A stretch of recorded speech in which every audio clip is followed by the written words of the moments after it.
સુરતના ટેક્સટાઇલ ઉદ્યોગ પર સંકટના વાદળો ઘેરાયા છે। યાર્નના ભાવમાં બીજી વાર ₹20 થી ₹30નો વધારો થયો। એક જ સપ્તાહમાં યાર્નના ભાવમાં બીજી વાર વધારો જોવા મળ્યો છે। અગાઉ ₹10 થી ₹15નો વધારો કરવામાં આવ્યો હતો, ત્યારે યુદ્ધની સ્થિતિને કારણે ક્રૂડના ભાવ વધ્યા છે।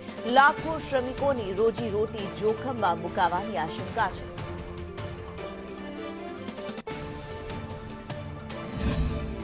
જો યુદ્ધ લાંબુ ચાલે તો નો ડાઉટ ટેક્સટાઇલ ઇન્ડસ્ટ્રીને મોટું નુકસાન ભોગવવાનો વારો આવે, કારણ કે જે રીતે પરિસ્થિતિનું નિર્માણ થયું છે એમાં ક્યાંક ને ક્યાંક બંને બળિયા સામસામે લડી રહ્યા છે। એકાબીજા નીચે ઝૂકે એવું દેખાતું નથી, પણ અંત ક્યાં સુધી?